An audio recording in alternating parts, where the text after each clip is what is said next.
is now live. Streaming the Stanley Parable, Ultra Deluxe, Parable_8. Welcome to my elevator. You are in the present intermission. Pause green circle please _wait. Hyper reveal Sir Shield. I am typing bleed purple Pop Gengard.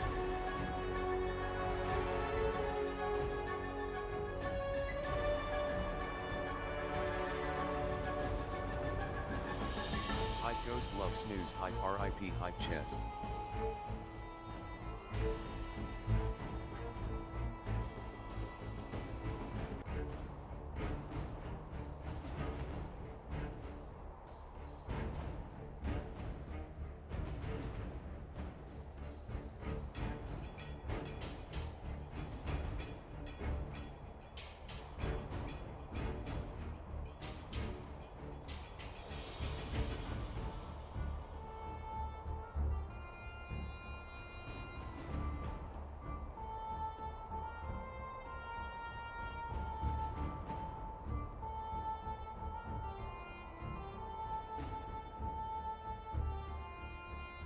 Welcome to my favorite computer game.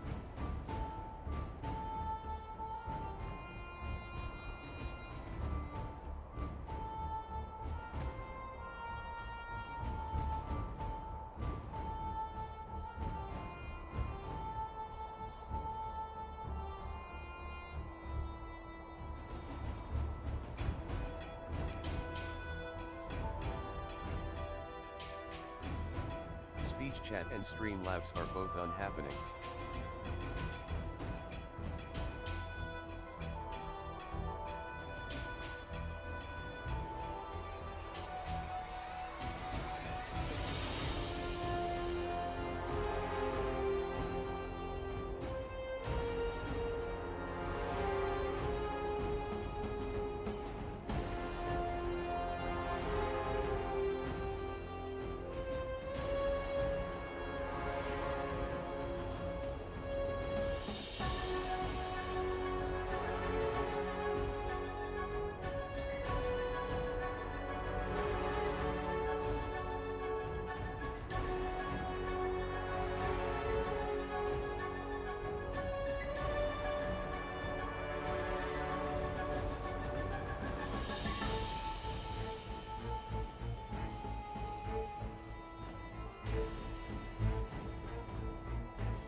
888888888.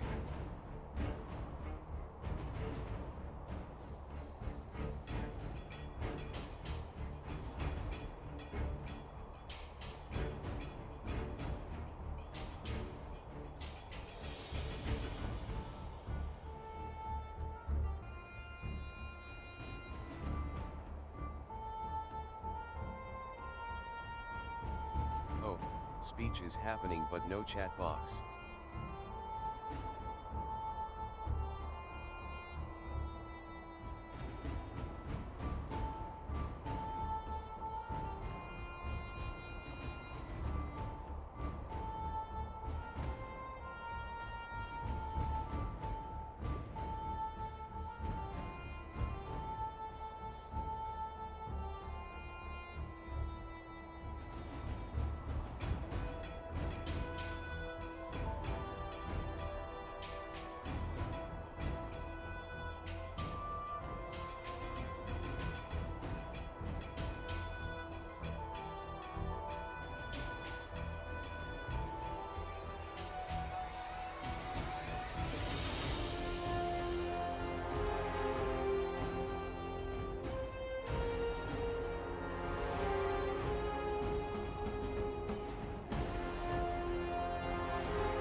reveal Sir Shield. I am typing blue purple pop Gengar.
Hypook hyper reveal Sir Shield. I am typing bleed purple Pak Jengar.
Hypook hyper reveal Sir Shield. I am typing bleed purple Pak Jengar.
Deluxe.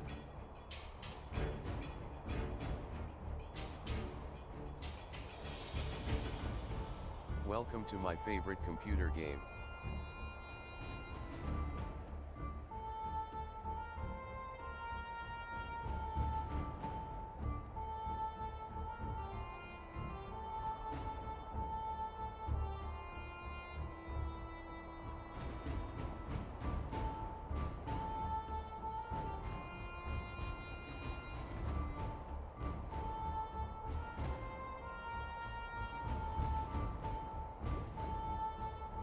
Computer game.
Let's go to some corners of this place.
This is the story of a man named Stanley.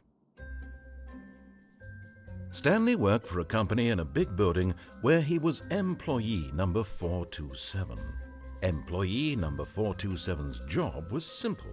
He sat at his desk in room 427 and he pushed buttons on a keyboard.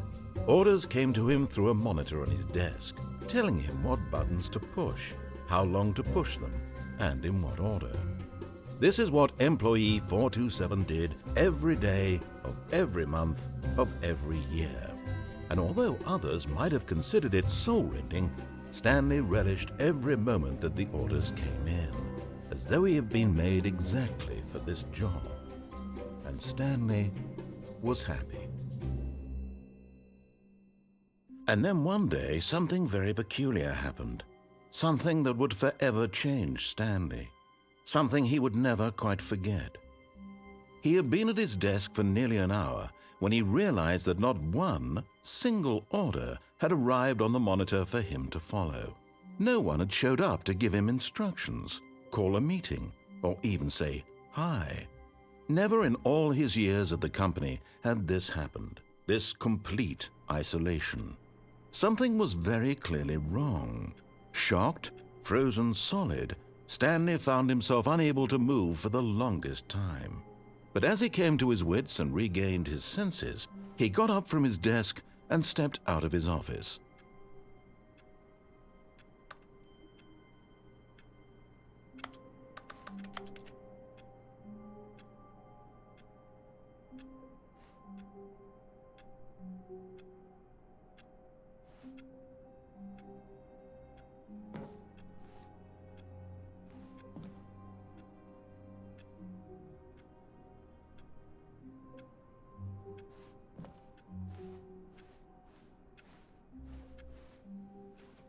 All of his co-workers were gone.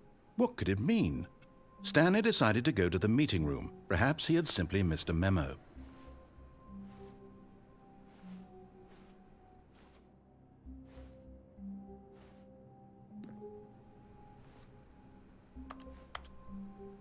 It's bucket time.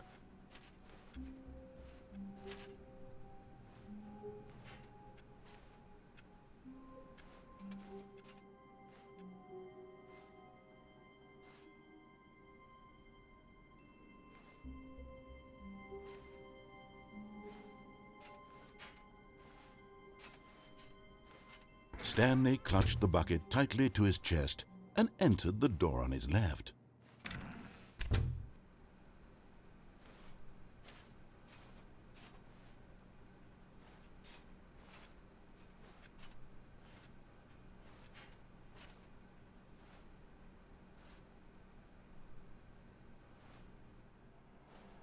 Still no one was here. Stanley needed the bucket's warmth and comfort now more than ever. Perhaps his boss's office was where he'd find answers.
Coming to a staircase, Stanley and the bucket walked upstairs to the boss's office.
Stepping into his manager's office, Stanley was once again stunned to discover not an indication of any human life.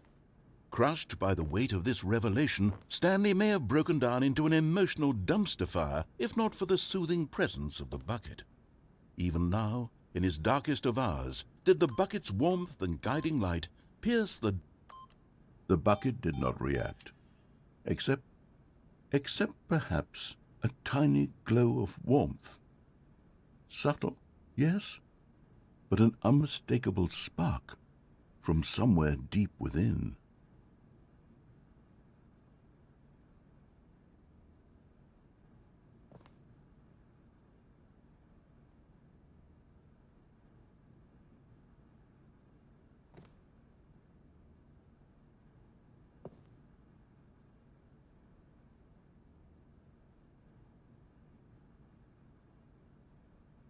Stanley just sat around twiddling his thumbs.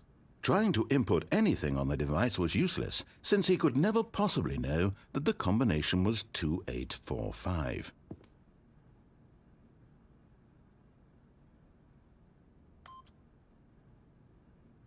"2845.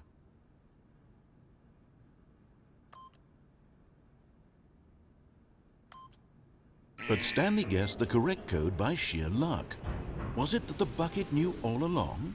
Was the bucket guiding him? Yes, this is certainly the most logical explanation.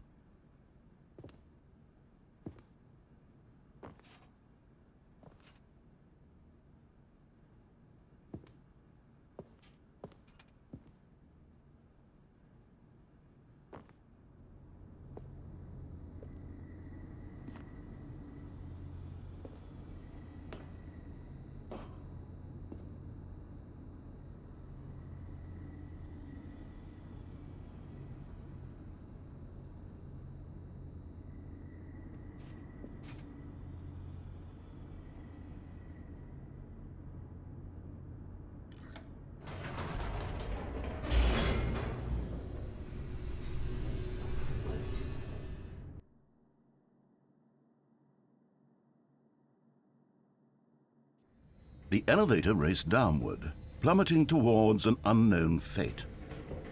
It would be all Stanley could do to keep himself together, if not for the bucket. Soothing him, comforting him, reassuring that in this darkest moment of uncertainty, he would be all right. The bucket is here for you, Stanley. Everything will be fine.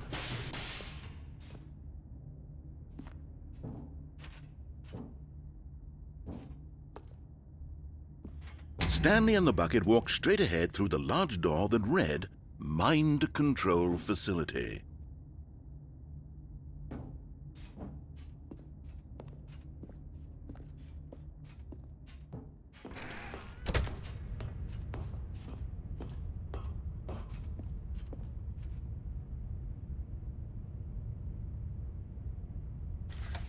The lights rose on an enormous room packed with television screens.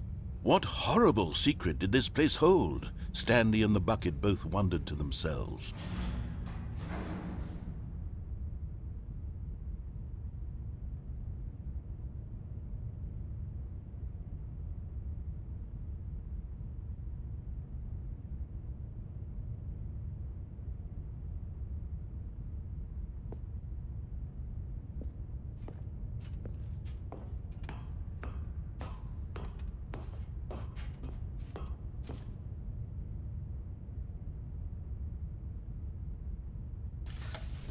The monitors jumped to life, and Stanley nearly dropped the bucket in shock. Everyone in the office was being videotaped, monitored like guinea pigs. The bucket had never seen anything like this, and it very nearly burst into tears as Stanley cradled it gently, reassuring it that everything would be fine.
Was the bucket under the mind control facility's influence as well? Had the bucket been told to do things it didn't wish to do? What kinds of things does a bucket want to do or not want to do in the first place? These questions raced furiously in Stanley's feeble mind.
But just as Stanley was about to proceed further into the mind control facility, he tripped and fell over the railing and into the dark void below.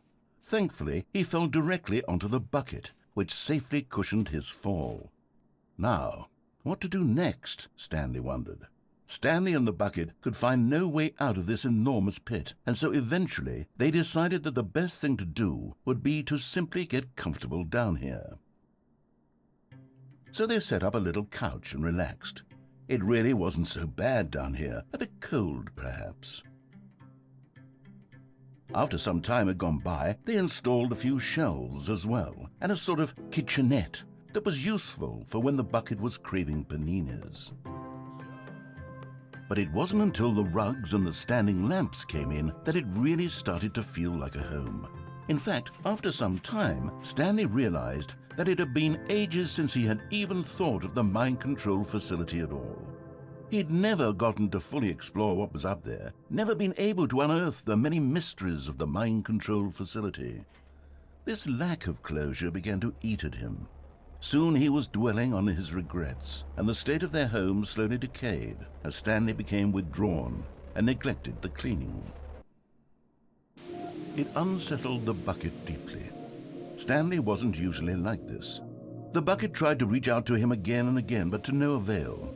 All Stanley could think about, all he could talk about, was going back, doing it over again, staying on the path. It was a mistake to leave the path. It was a mistake. It was a mistake. I need to do what the narrator says. I need to see the true ending. This made no sense at all to the bucket, which was simply trying to live its life down here as comfortably as possible. Yet Stanley was inconsolable. This isn't an ending. This is just a hole in the ground. The bucket sighed. True, it wasn't an ending. But it's where we happen to be. And maybe, possibly, if we accept the reality of things, maybe this will become an ending eventually. It's what the bucket was counting on. The two of them waited for a very long time.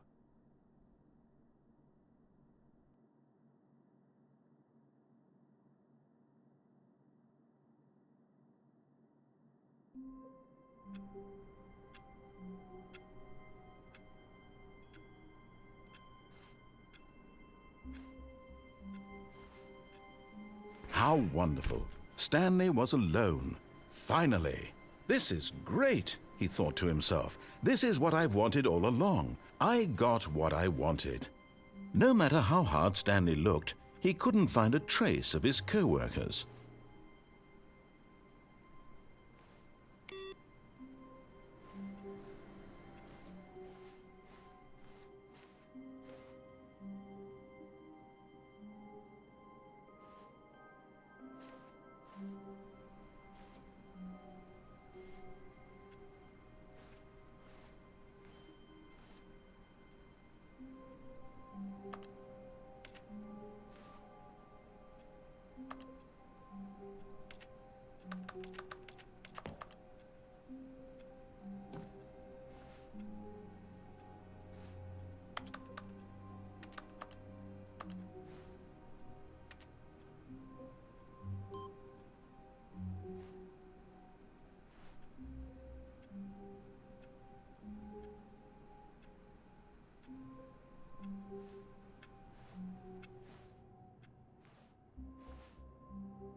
You see, Stanley, I've been reflecting on the Stanley Parable and about how roundly disappointing this ultra-deluxe version has turned out to be. The original Stanley Parable was a landmark, and any new content for it should live up to that legacy. So forget this ultra-deluxe nonsense. I say we take it one step even further. Which is why I'm very proud to announce for the first time ever, the Stanley Parable 2.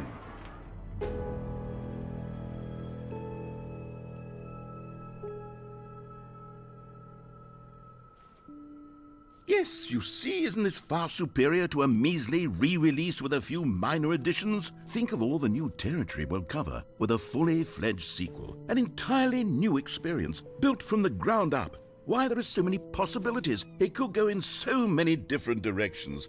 This is what fans have truly been asking for.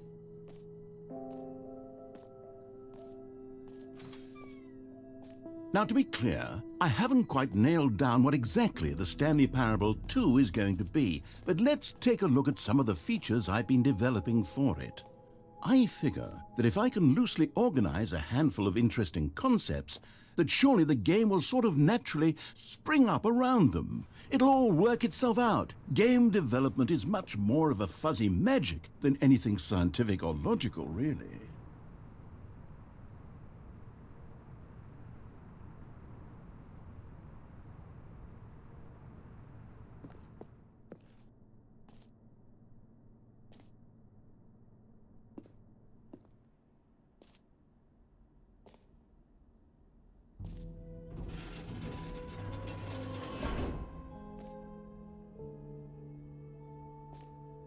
Here we are. Go on, try out some of the new features.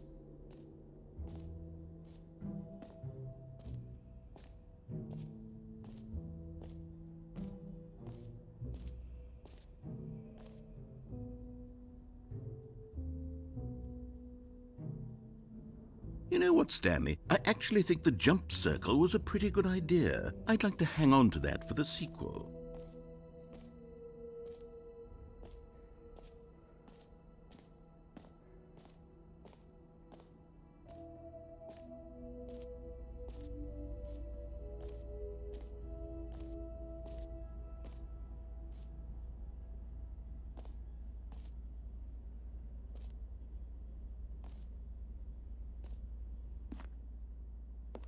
Stanley, here's an idea that I'm truly fond of. It's never been done before in a video game. This is, in fact, a hole that you can fall down forever. That's right. Infinite falling. You can fall until the end of time, if you like. A stunning leap forward for video games as a medium.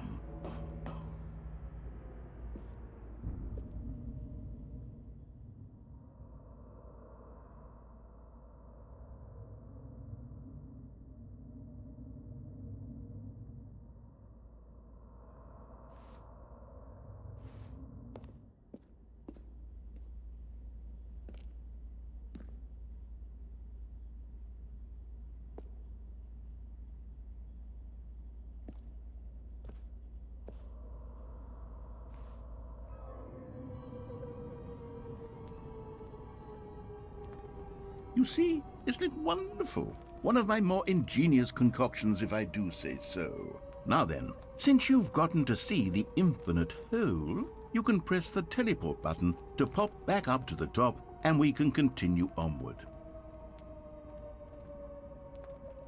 Now, I don't mean to be a bummer, but I do recommend you use the teleport button to go back to the top. Maybe do it on the sooner rather than later spectrum of things.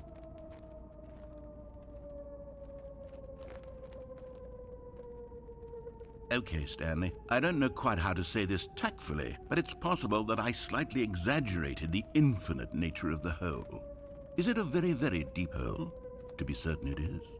It's an extremely deep hole. I don't want anyone to say that it isn't an astonishingly deep hole. It is. Is it infinite? Well, that sort of depends on your definition of infinity. From one perspective, the infinite is merely philosophical in nature. It's more of a... Okay, well, good for you. You found the bottom of the hole. You found me out, Stanley. I'm a liar and a cheat, and you're so clever. Look, I think the issue here is just that you're unusually fascinated by falling. What normal person actually wants to fall infinitely? I figured the hole was as deep as anyone would actually need. Don't you put this on me. Maybe you're the problem.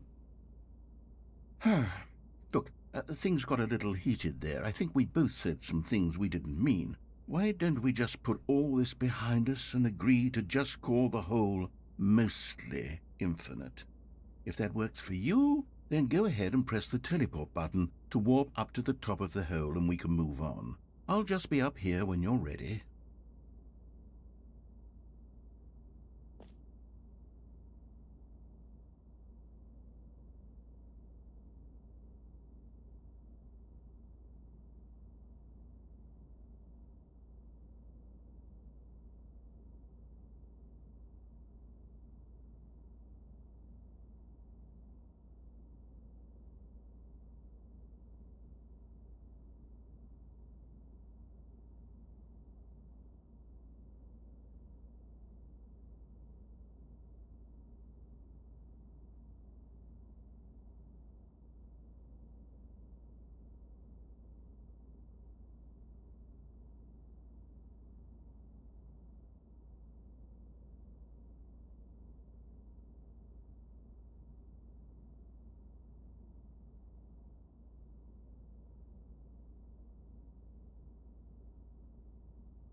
Great. Now, I'm very excited to show you even more of my ideas for the sequel.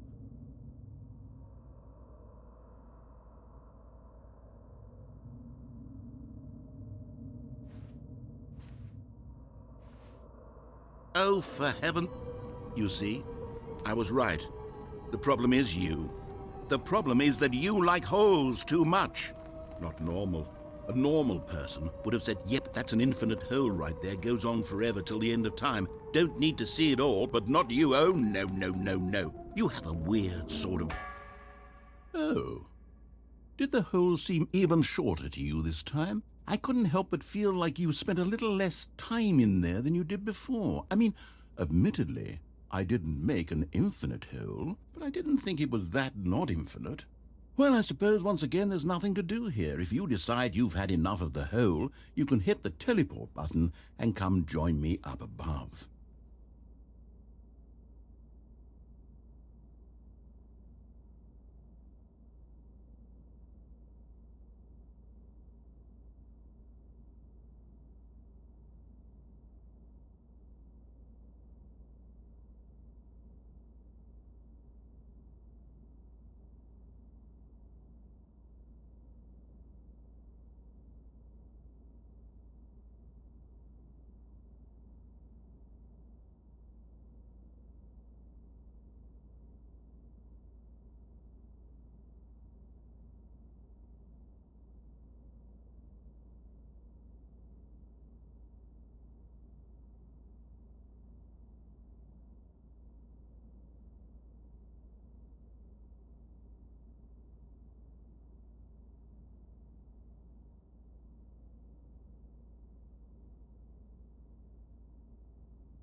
Had enough?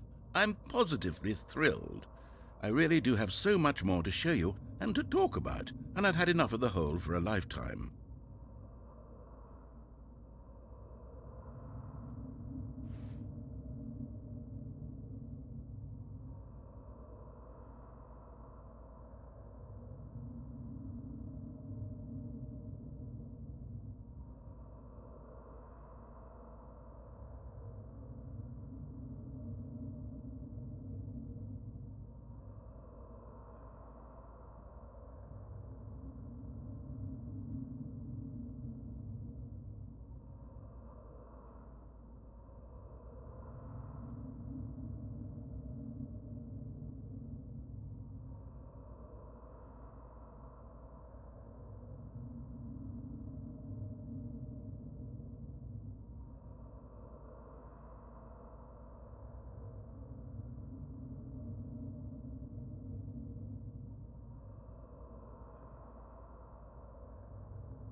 Gosh, how could I have guessed? You're back in the hole. If this starts to become a thing where... Wow. Okay. Yes.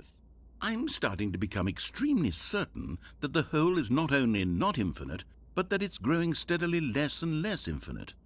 I suspect that I'm starting to hit the point where it's no longer feasible to call the hole infinitely deep, even by the lax overall standards for accountability in marketing. What's going on here? Stanley, I have no explanation for the uncertain nature of the hole's length. Here, let's try something. Let's pop back up to the top, and we'll see if it gets any shorter.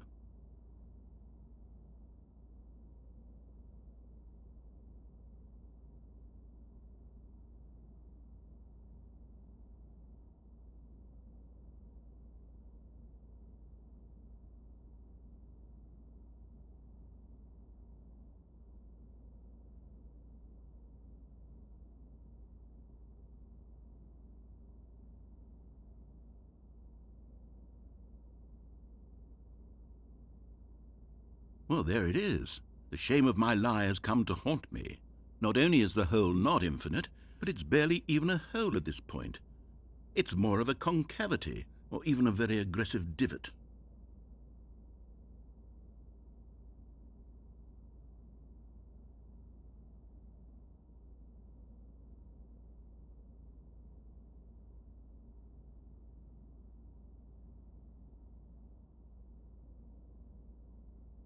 How is this still appealing to you? I know you're obsessed with holes, but at this depth, I just can't see this scratching the itch. Oh, who am I to judge? You just do whatever it is you're here to do and hit the teleport button when you're ready to move on.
Is the, teleport button not working?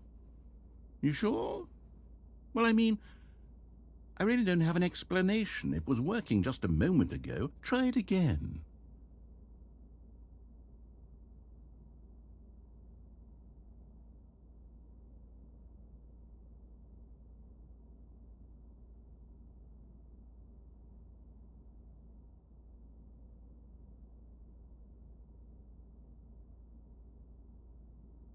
Still nothing? Well, I suppose there is one thing I can do to fix this. I'm out. Goodbye, Stanley. You couldn't bear to be away from the hole, and now you'll get more time with it than you could ever have asked for. It's a win for everyone. You get to be with the hole, I get to do literally anything else. Take care, Stanley. I hope you and the hole have a wonderful rest of eternity together.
суусан нөхд үү шүү.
Stanley? Stanley? Stanley! Oh, good, you're awake. It seems you had sort of dozed off there, drifting away into dreamland. But we can't have that, Stanley, because this hole is just so darn fascinating that I want you to be wide awake for every second of it. You don't want to miss a single moment. So how about if I just pop in from time to time and wake you up to keep you really, truly focused on the hole? From the looks of things, you and I will have many, many years here in this hole, and I'm looking forward to all of them. Stay alert, Stanley. I'll be back. Toodlepip.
Here we are. Go on, try out some of the new features.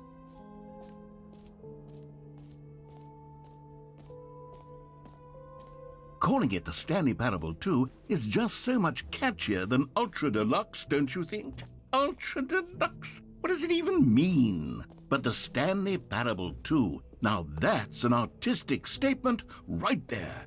It's future-oriented. It screams progress and innovation and long-term franchising potential.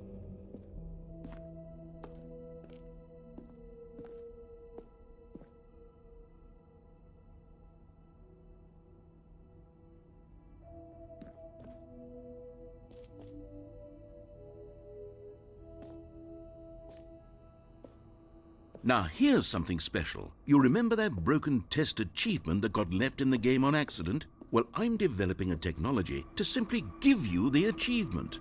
Yes, you see, you'll come to this lever, and when you pull it, the achievement will be given to you. It's as simple as that.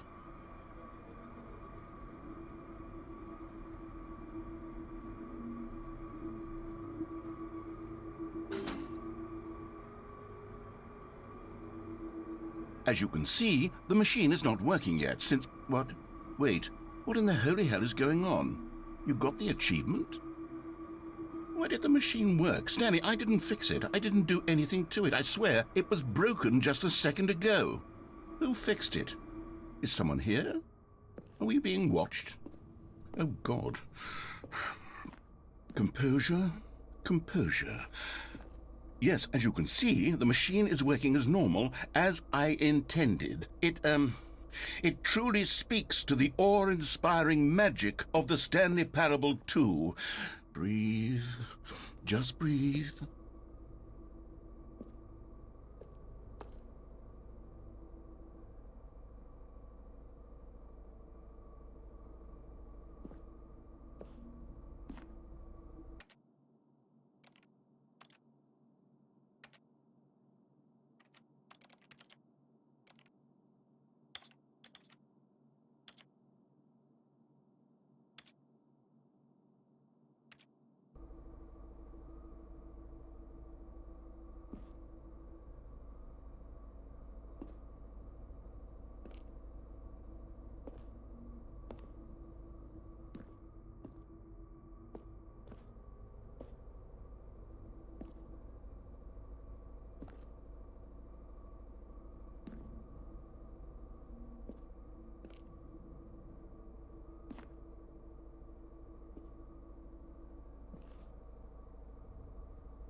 What else? What other exhibits haven't we seen yet?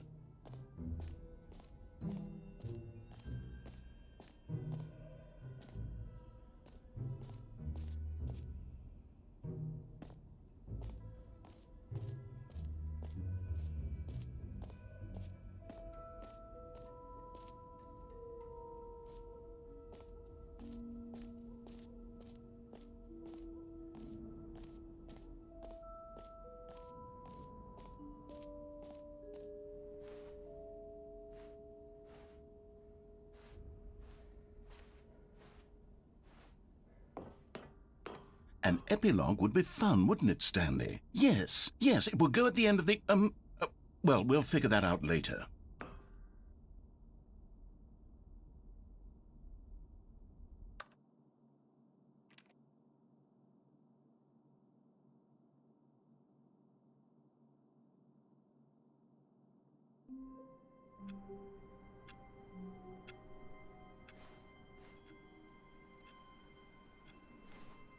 Just a step through this door, Stanley thought to himself. That's all I need.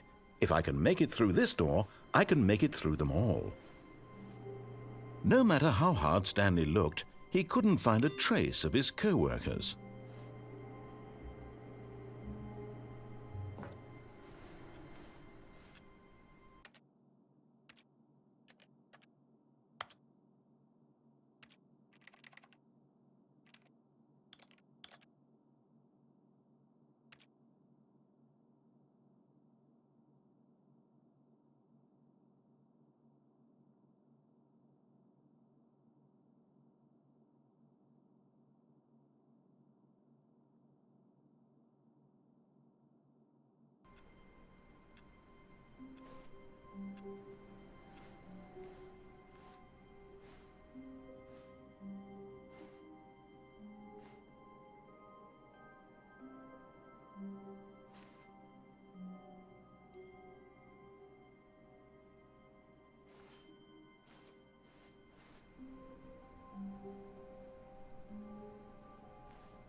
It's bucket time.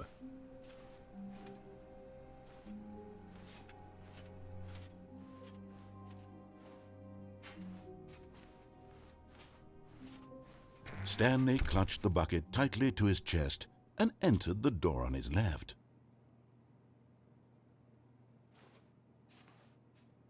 This was not the correct way to the meeting room, but Stanley had felt the bucket calling to him, telling him that the employee lounge was simply the place to be.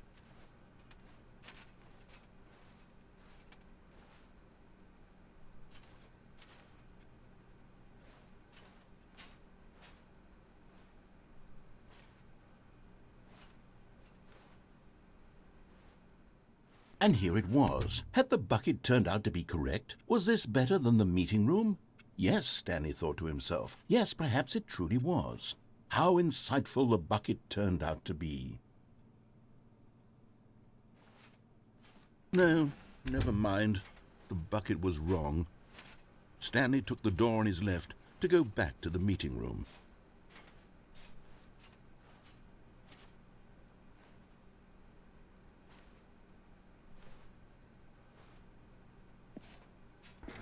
No, Said the bucket. don't go to the meeting room. Go somewhere else. The cargo lift, yes. Go there. Go to the cargo lift.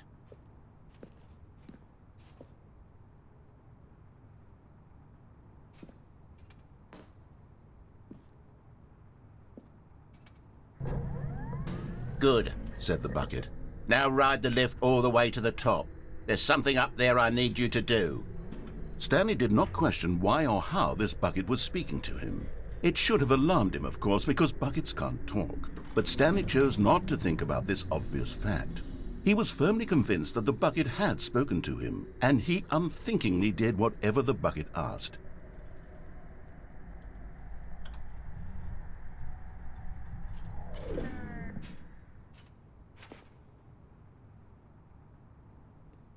In here. Said the bucket. Go into this dark room over here. Stanley once again obeyed blindly.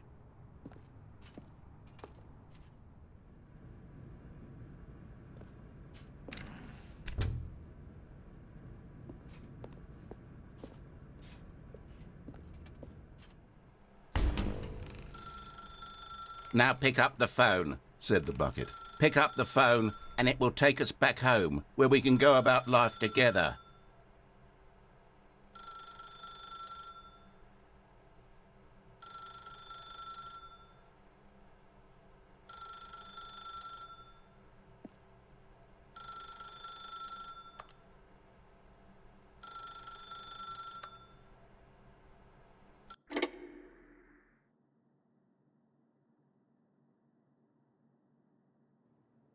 This is the sad story of a man named Stanley and his bucket.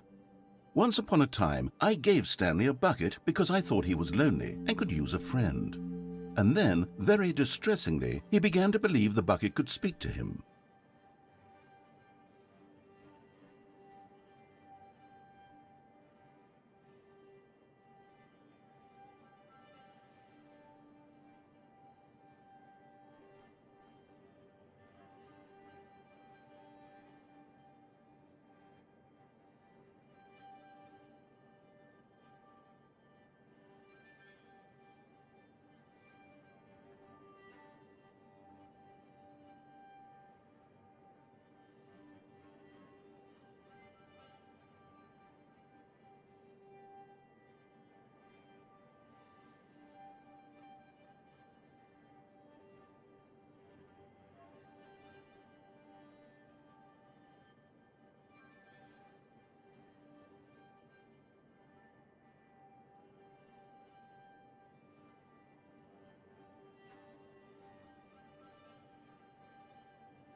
The Stanley Parable Reassurance Bucket was merely meant to provide the comforting glow of companionship.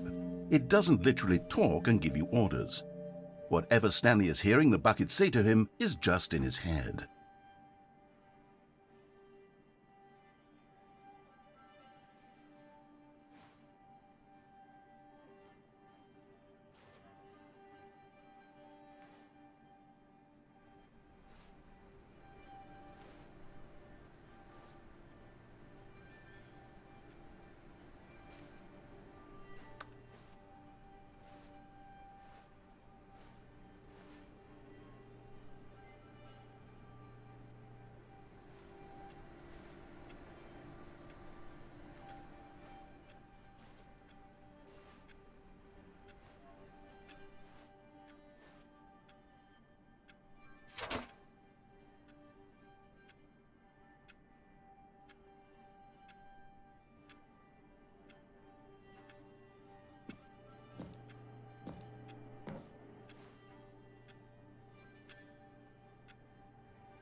Lately, I've been concerned about him. Wouldn't you be concerned as well? To see him delusional like this, obsessing over an inanimate metal object? I want to say something to him, but I don't know how I can convince him. I don't know if he'll listen to me.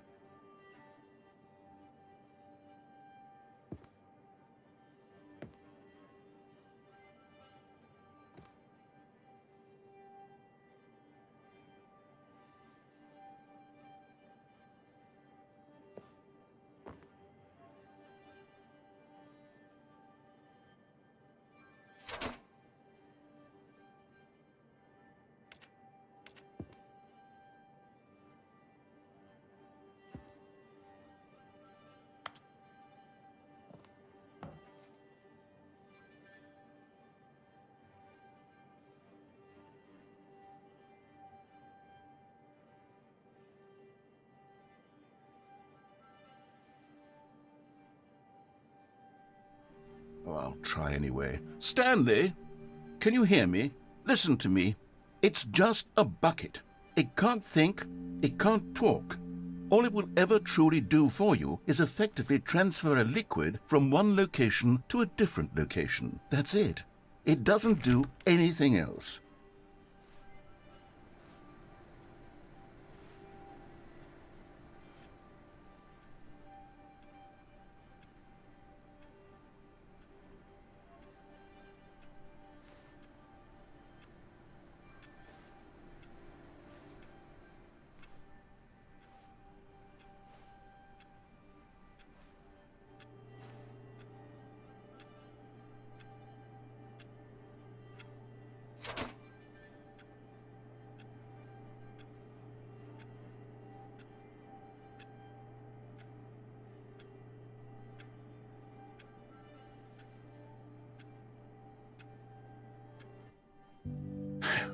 You see, he's not listening. He's still taking orders from the bucket. You know, once upon a time it was me he took orders from, me he trusted and listened to. Now all he cares about is his awful bucket, this stupid hunk of metal.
It's sad, but I suppose he doesn't need me anymore.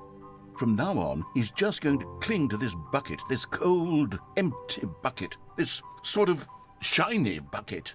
Well, I'll give it this. The bucket does have a nice shine to it.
Yes, I suppose on closer inspection that it doesn't quite look like your average hardware store bucket. It's just a little more, what am I trying to say? Sturdier, more capable of transporting liquid. Like it would be better at moving an amount of water from one room to another.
Oh my God, what am I saying?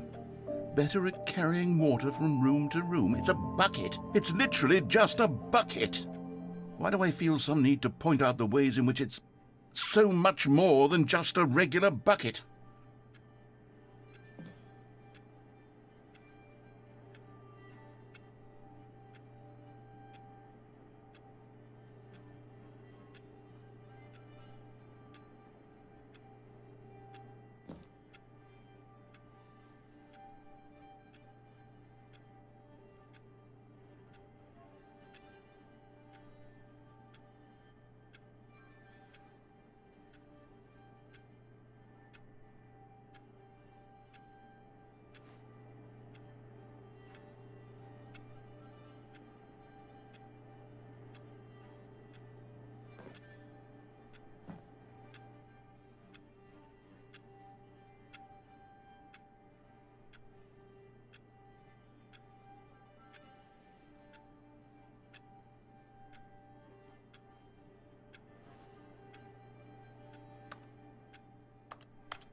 I'm having feelings for the bucket.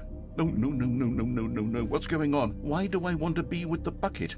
Hear what the bucket has to say. Do anything it asks. What's wrong with me? I don't understand. Perhaps if I had the bucket, this would be less confusing. Yes, the bucket could tell me what to do in this troublesome situation.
Stanley, give me the bucket. Give it to me. Give me the bucket, Stanley. I need it. Give it to me now. Give it, or I'll...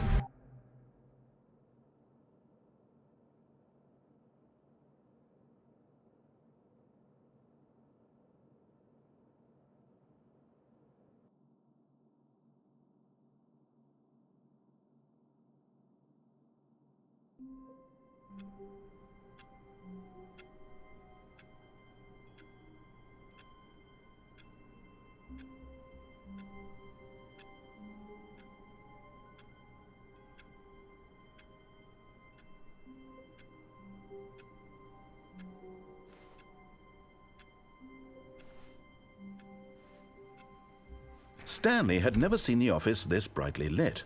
Was it a sign of something? He hoped it was. He hoped very much that it was.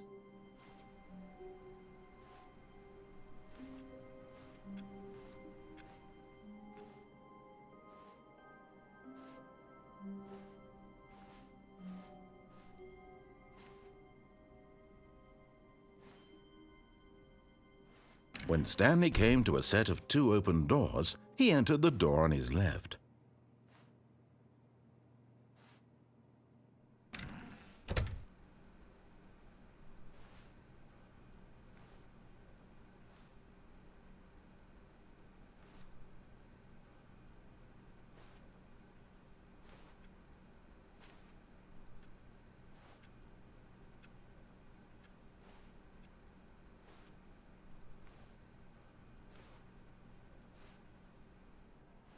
Yet there was not a single person here either. Feeling a wave of disbelief, Stanley decided to go up to his boss's office, hoping he might find an answer there.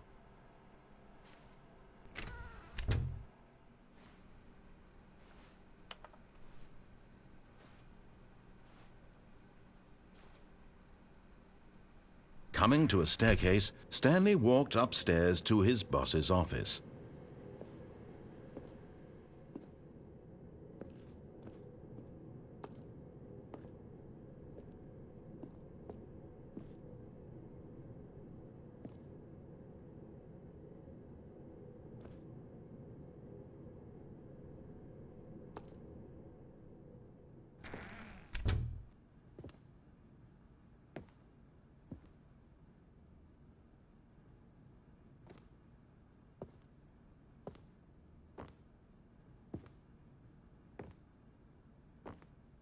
Stepping into his manager's office, Stanley was once again stunned to discover not an indication of any human life. Shocked, unraveled, Stanley wondered in disbelief who orchestrated this, what dark secret was being held from him. What he could not have known was that the keypad behind the boss's desk guarded the terrible truth that his boss had been keeping from him, and so the boss had assigned it an extra secret PIN number, 2845. But of course, Stanley couldn't possibly have known this.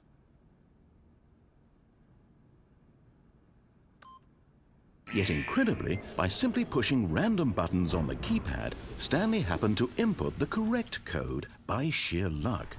Amazing. He stepped into the newly opened passageway.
Stanley walked straight ahead through the large door that read Mind Control Facility.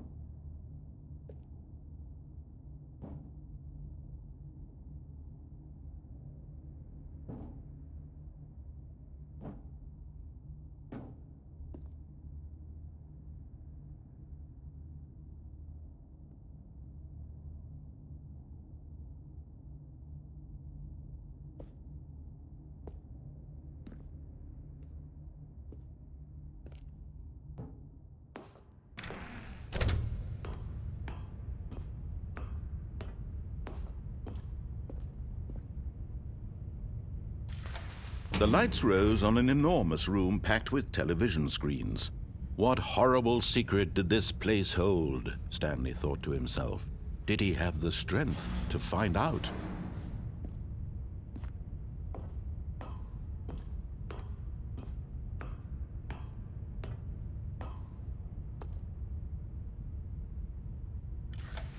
Now the monitors jumped to life, their true nature revealed. Each bore the number of an employee in the building, Stanley's co-workers. The lives of so many individuals reduced to images on a screen, and Stanley, one of them, eternally monitored in this place where freedom meant nothing.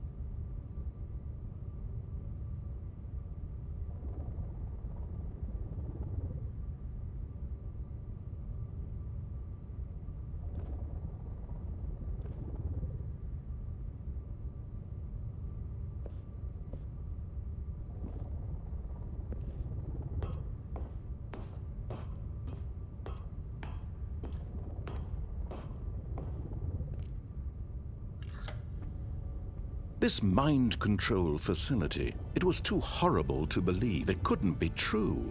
Had Stanley really been under someone's control all this time? Was this the only reason he was happy with his boring job? That his emotions had been manipulated to accept it blindly?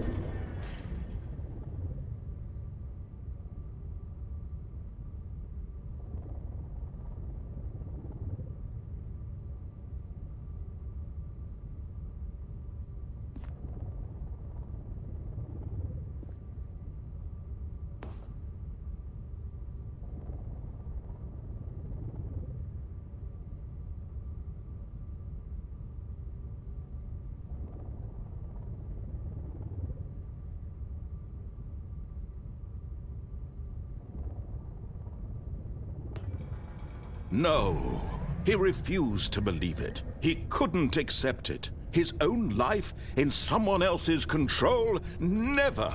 It was unthinkable, wasn't it? Was it even possible? Had he truly spent his entire life utterly blind to the world? But here was the proof, the heart of the operation. Controls labeled with emotions, happy or sad or content. Walking, eating, working, all of it monitored and commanded from this very place. And as the cold reality of his past began to sink in, Stanley decided that this machinery would never again exert its terrible power over another human life. For he would dismantle the controls once and for all.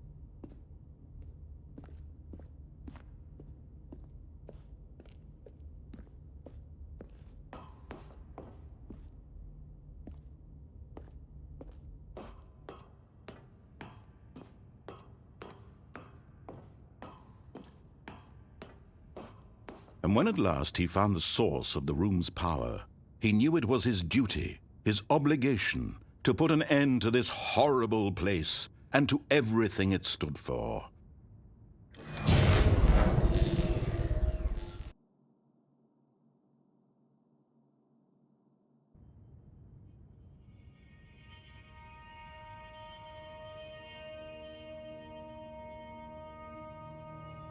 Blackness and a rising chill of uncertainty. Was it over? Yes. He had won. He had defeated the machine, unshackled himself from someone else's command. Freedom was mere moments away. And yet, even as the immense door slowly opened, Stanley reflected on how many puzzles still lay unsolved. Where had his co-workers gone? How had he been freed from the machine's grasp? What other mysteries did this strange building hold? But as sunlight streamed into the chamber, he realized none of this mattered to him, for it was not knowledge or even power that he had been seeking, but happiness. Perhaps his goal had not been to understand, but to let go. No longer would anyone tell him where to go, what to do, or how to feel. Whatever life he lives, it will be his. And that was all he needed to know. It was perhaps the only thing worth knowing. Stanley stepped through the open door.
blackness and a rising chill of uncertainty.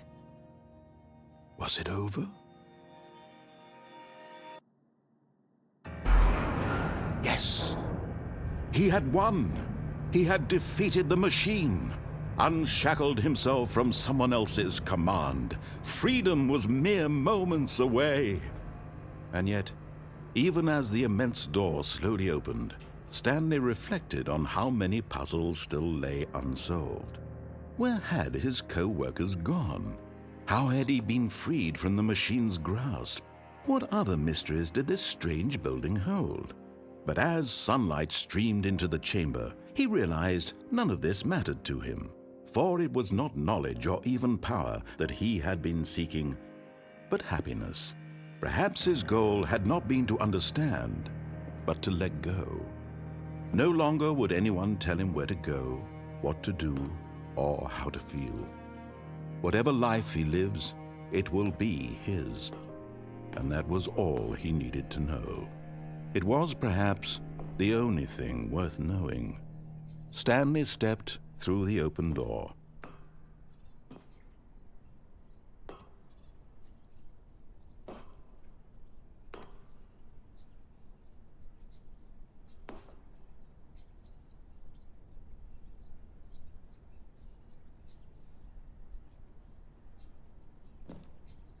Stanley felt the cool breeze upon his skin, the feeling of liberation, the immense possibility of the new path before him. This was exactly the way, right now, that things were meant to happen. And Stanley was happy.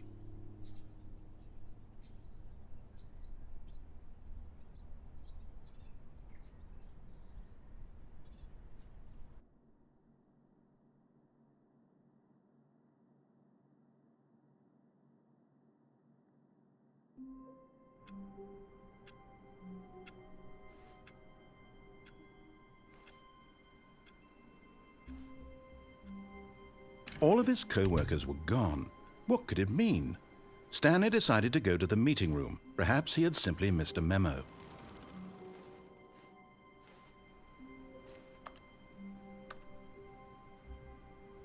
It's bucket time.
Stanley clutched the bucket tightly to his chest and entered the door on his left.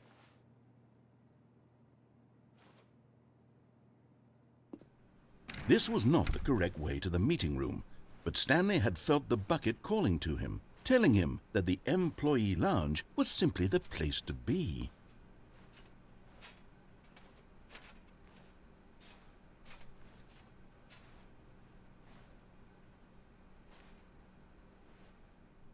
And here it was. Had the bucket turned out to be correct? Was this better than the meeting room? Yes, Stanley thought to himself. Yes, perhaps it truly was. How insightful the bucket turned out to be.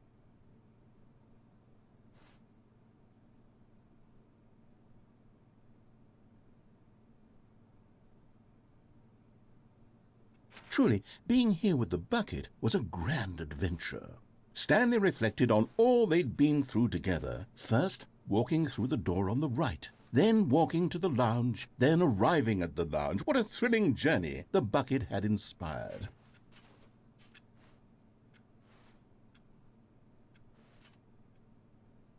Perhaps this was where the bucket felt most truly at home. Here in the employee lounge.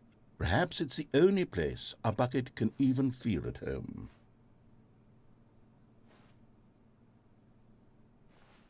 But finally, the bucket was done being in the lounge, and they took the first open door on their left to get back to business.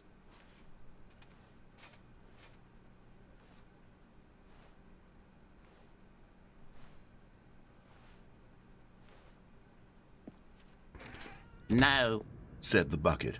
don't go to the meeting room. Go somewhere else. The cargo lift, yes. Go there. Go to the cargo lift.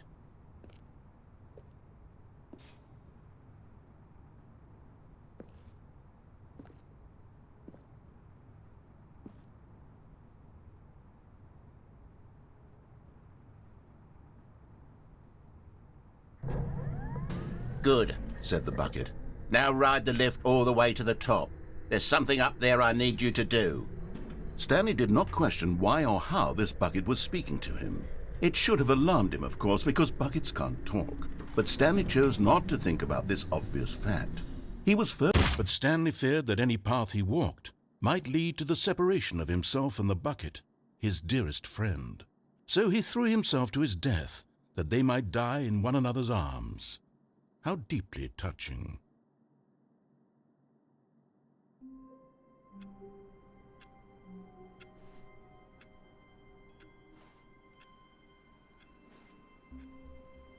Someone was following Stanley. He was sure of it. If he checked over his shoulder now, he would surely catch them. It was only a matter of time.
When Stanley came to a set of 2 open doors, he entered the door on his left.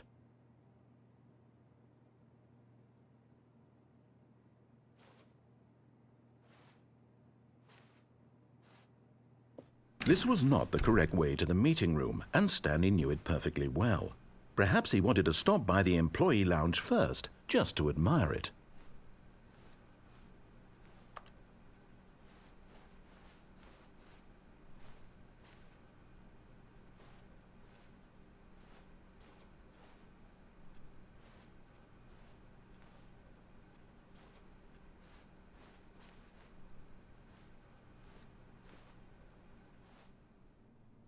The lounge was grand, majestic, perhaps too majestic, like a combination of a much smaller version and a much larger version of this exact room. It all made Stanley uncomfortable, and he started to bleed a little. This made him smile. At last, proof that he was human.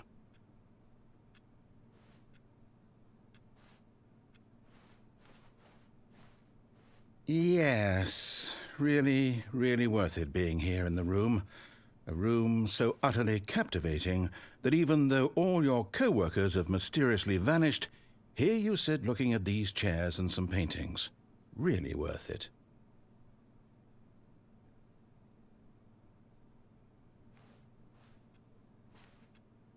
At this point, Stanley's obsession with this room bordered on creepy and reflected poorly on his overall personality. It's possible that this is why everyone left.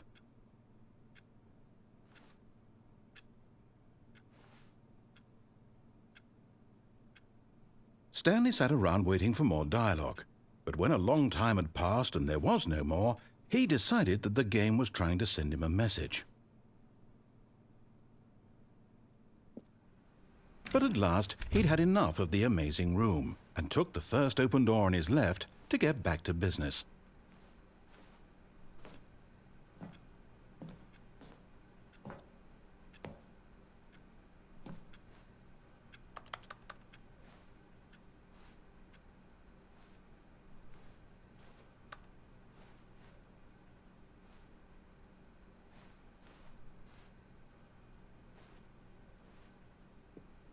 Stanley was so bad at following directions, it's incredible he wasn't fired years ago.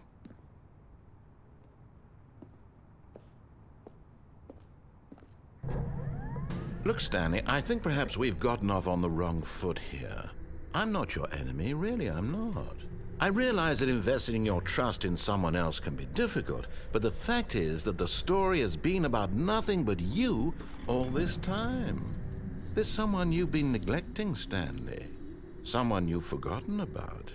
Please, stop trying to make every decision by yourself. Now, I'm not asking for me, I'm asking for her. This is it, Stanley. Your chance to redeem yourself, to put your work aside, to let her back into your life. She's been waiting.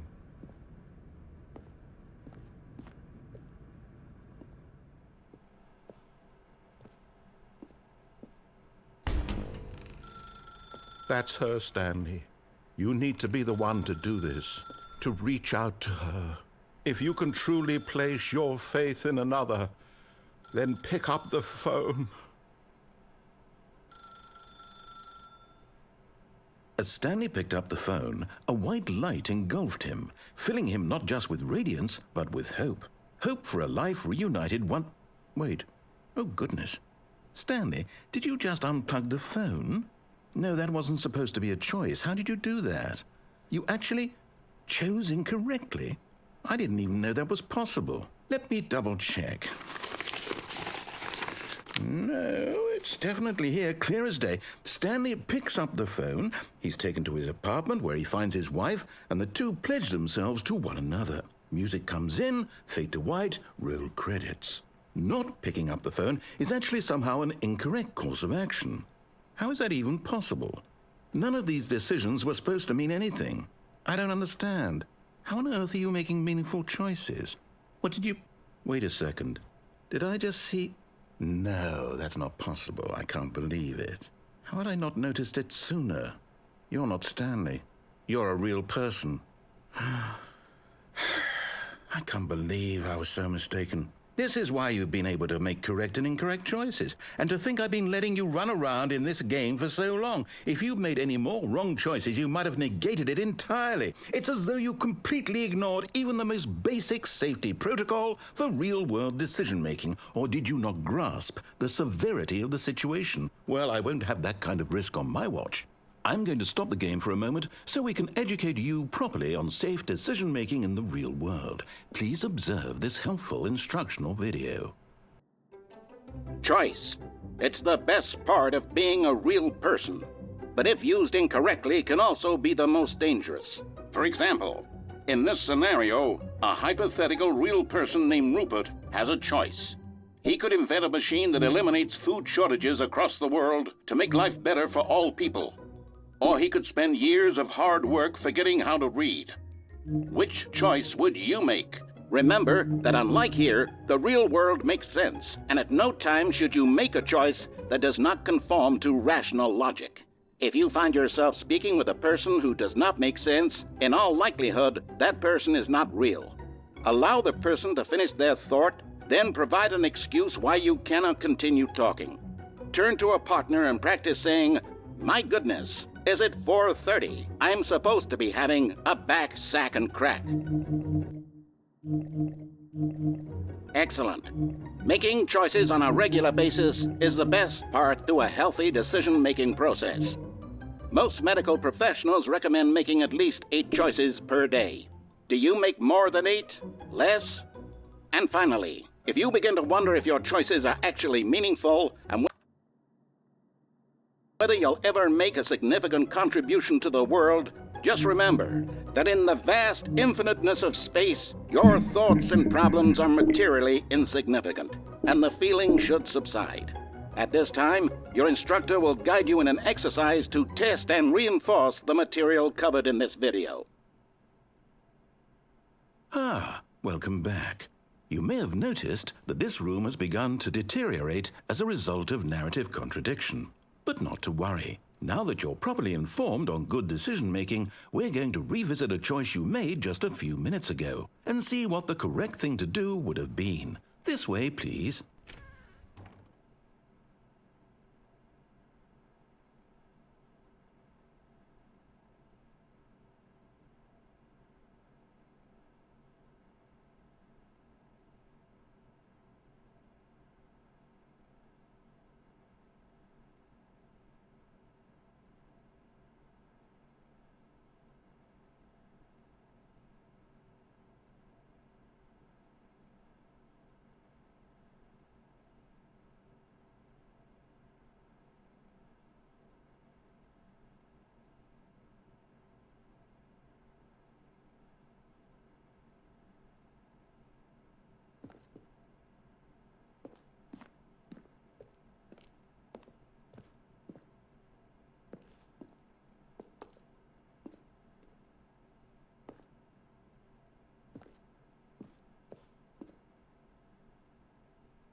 Now that we know your choices are meaningful, we can't have you jumping off the platform and dying. Imagine the main character dying senselessly halfway through the story. That story would make no sense at all. We just need to get you home as soon as possible before the narrative contradiction gets any worse. Unfortunately, it seems this place is not well equipped to deal with reality.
Almost there. You'll take the door on the left, back to the correct ending, the story will have resolution once again, and you'll be home free in the real world.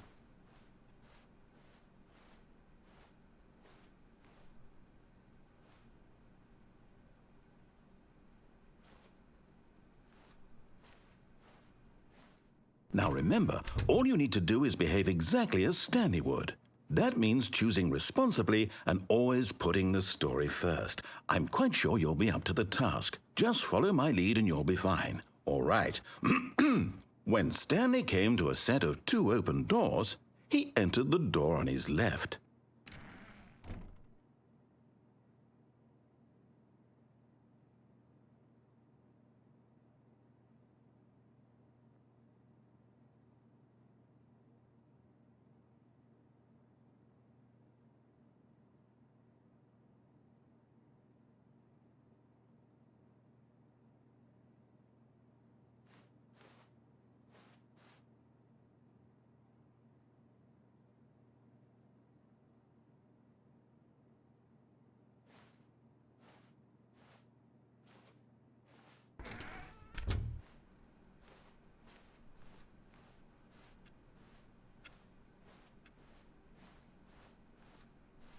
Yet there was not a single person here either.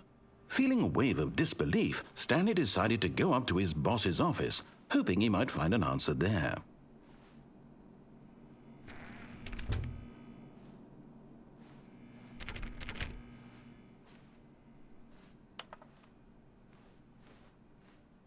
Coming to a staircase, Stanley walked upstairs to his boss's office.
Stepping inside his manager's office, Stanley was once again stunned to discover not an indication of any human life.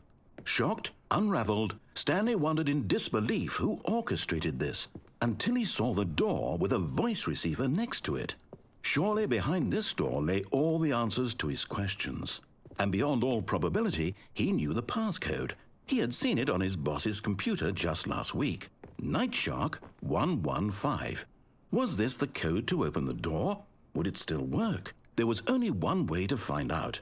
Stanley had been trained never to speak up, but now he would draw from within himself the courage to face the unknown. He drew a sharp breath and then spoke the code.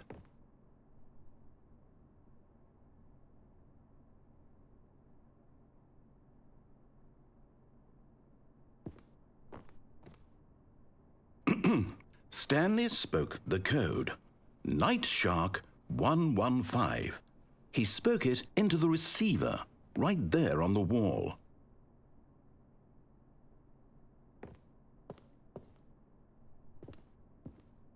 I'm sorry, is there a problem? You didn't mishear me, did you? Please speak the code into the receiver. Otherwise we can't get on with the story. This is a crucial step.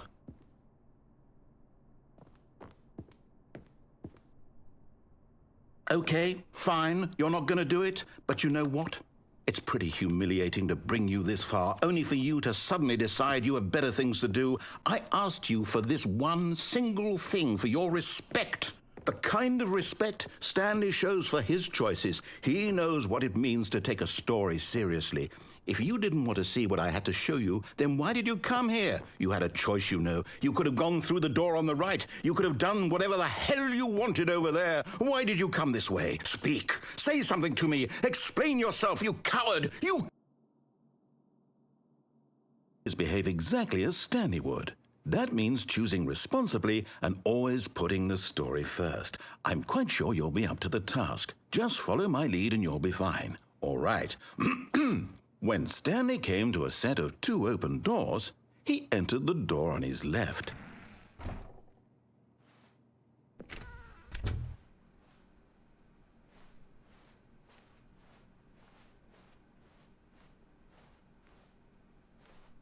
Yet there was not a single person here either.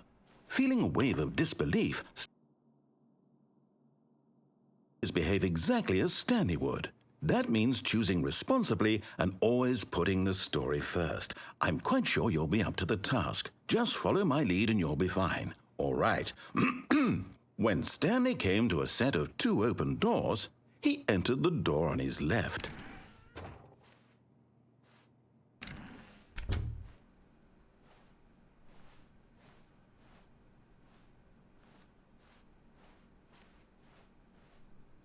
Yet there was not a single person here either.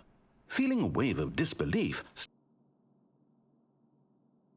behave exactly as Stanley would. That means choosing responsibly and always putting the story first. I'm quite sure you'll be up to the task. Just follow my lead and you'll be fine. All right. When Stanley came to a set of 2 open doors, he entered the door on his left.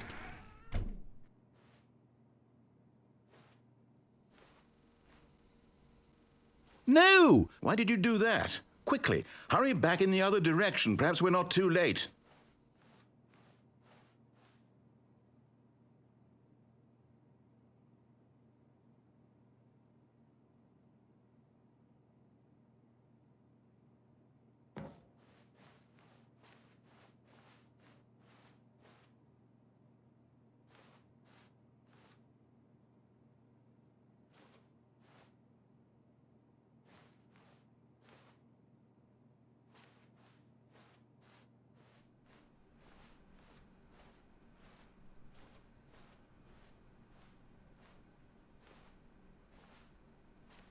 Oh, it's ruined. I can't believe, after everything we talked about, that my story, you've destroyed my work. Why? For what? What did you get out of that? What did you think was so special about seeing the game undone, left here like so much garbage? It's worthless now. And what am I supposed to do? Even if there were a way to continue, would it be worth it? To know that my story is now incorrect? How can I go back to that? I can't erase that knowledge. I'll have to live with it forever, reliving its impossibility forever. I couldn't live that way. Is it better to shut the game down entirely? To willingly destroy all of my work? I don't know. What's the answer? What do I do? What do I do? What do I... No, I have to. I have to shut the game down. I have to. I have to.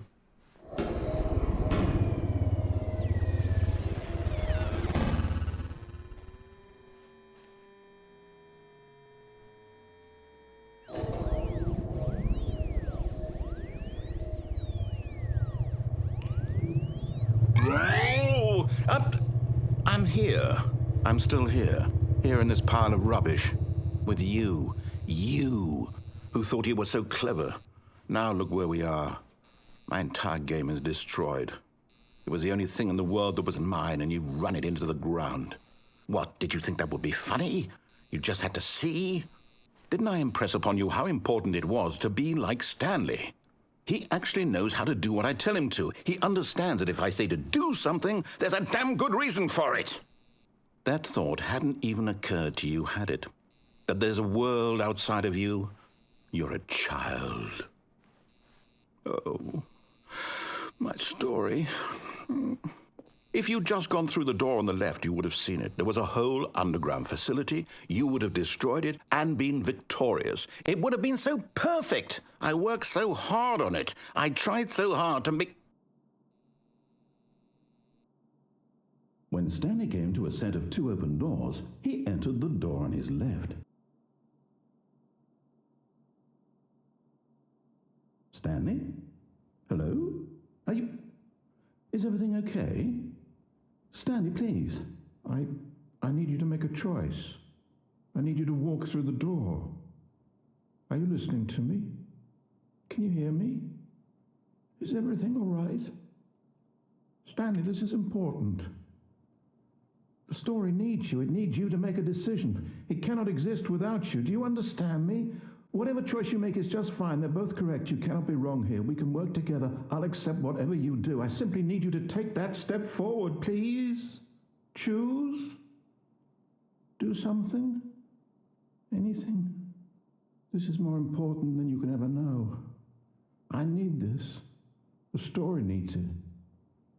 So, you hear me?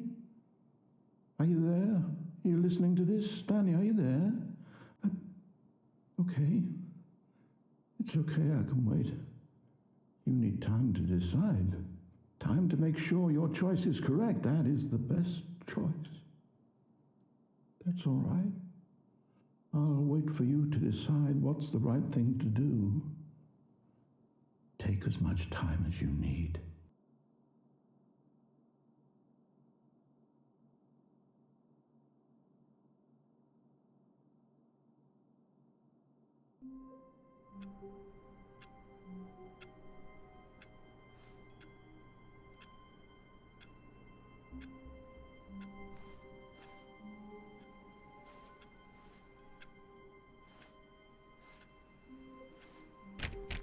I can't wait to tell this story to my co-workers, Stanley thought. How amusing they'll find it.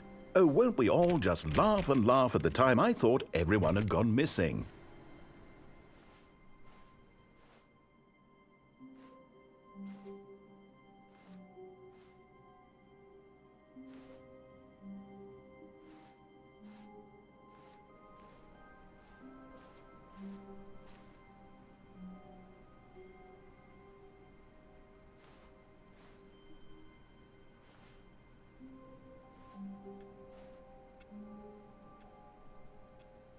It's bucket time.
Stanley clutched the bucket tightly to his chest and entered the door on his left.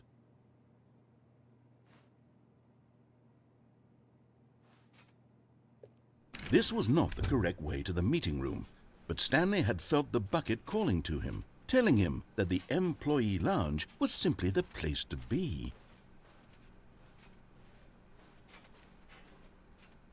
And here it was. Had the bucket turned out to be correct? Was this no? Never mind. The bucket was wrong. Stanley took the door on his left to go back to the meeting room. No, Said the bucket. don't go to the meeting room. Go somewhere else. The cargo lift, yes. Go there. Go good. Said the bucket. Now ride the lift all the way to the top. There's something up there I need you to do. Stanley did not question why or how this bucket was speaking to him. It should have alarmed him, of course, because buckets can't talk. But Stanley chose not to think about this obvious fact.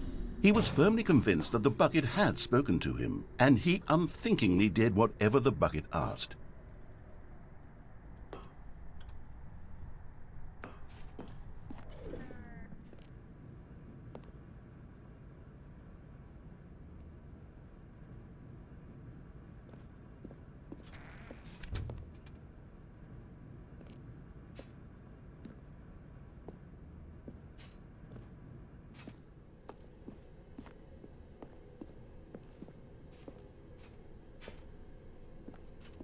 No, stop. Look there on the wall. You see, there's a sign right there. It says, "No buckets past this point."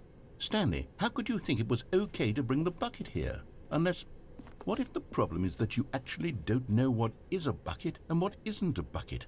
I suppose that would explain a lot about your behavior up to this point. Which, if that's true, well, my goodness, I think we have to do something about it.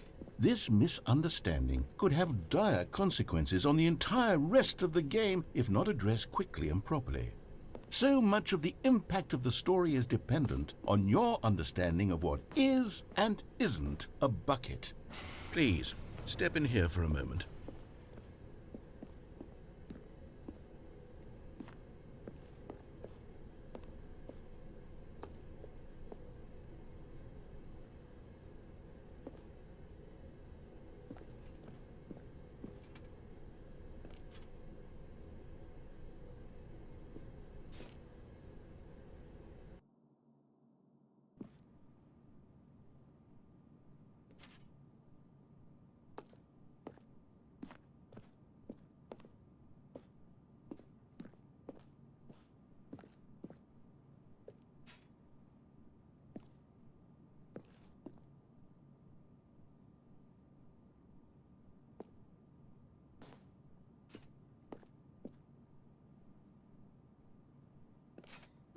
Now then, I'm going to run you through some test scenarios, and you'll tell me whether or not the thing I'm showing you is a bucket. Simple enough, right? This should tell us everything we'll ever need to know about what is or is not a bucket. Okay, let's begin. Item 1. Is this a bucket?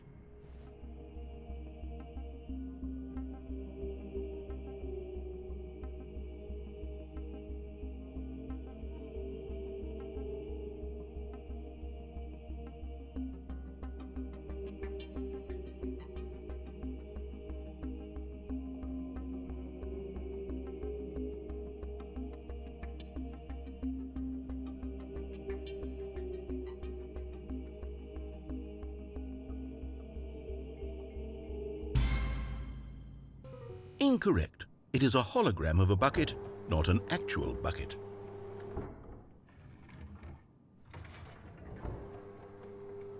Item 2. Is this a bucket? Incorrect. It is a 3D printed recreation of a bucket, not an actual bucket.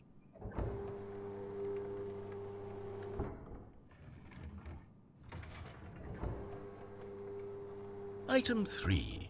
Is this a bucket?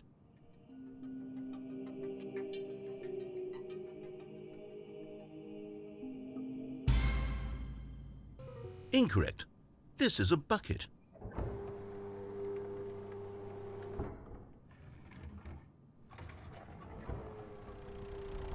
Item 4. Is this a bucket?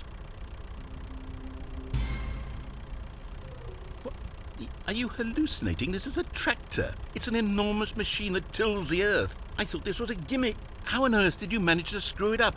Absolutely incredible. Let's just move on to the next one.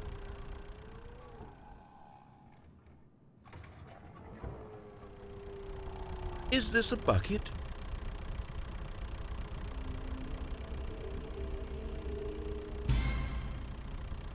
Incorrect. This is a bucket.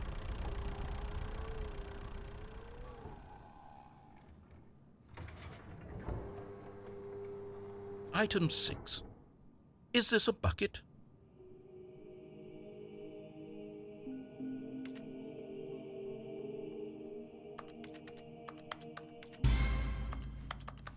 Trick question. Both. Gotcha.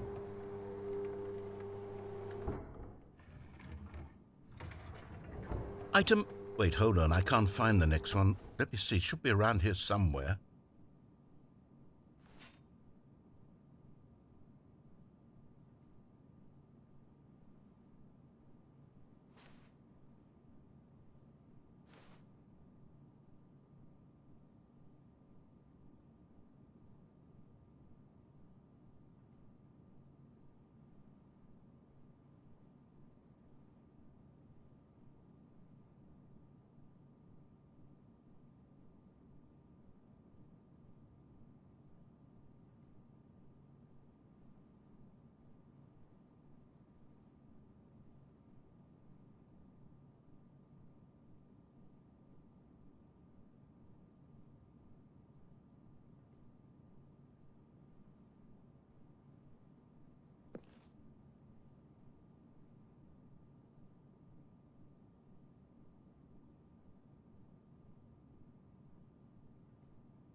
Okay, you and I both know there isn't anything here. And I don't appreciate the implication that nothing is a bucket when we both clearly know that a bucket is something, and therefore nothing could possibly be something. Unless, in your twisted mind, have you somehow convinced yourself that a bucket is nothing? Answer me straight, Stanley. Do you believe that nothing is a bucket?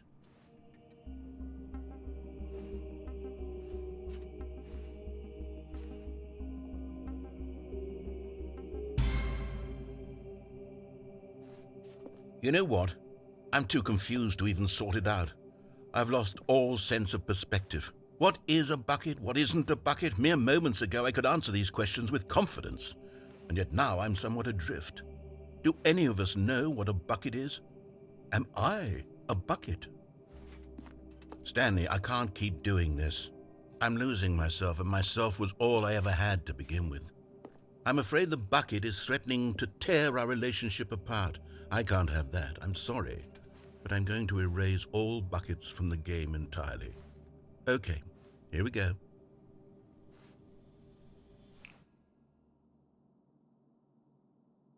What happened? Is everything gone? Why did everything disappear? Wait, was everything a bucket? Every single thing in the game was a bucket. Oh my God, I had no idea. How could... except me. I'm not a bucket after all. And you, Stanley, you're still here. You're not a bucket either. Oh, this is wonderful news. We're not buckets. Yes, I actually feel much more at ease right now. It's delightful to get some clarity on that issue, but it doesn't change the fact that we haven't got a game. So, tell you what, I'll reset everything and we'll put back all of the buckets, okay? And we'll know that it's all a bucket. But if you run into anyone else, maybe don't mention that. Who knows what that information might do to a person? All right, here we go.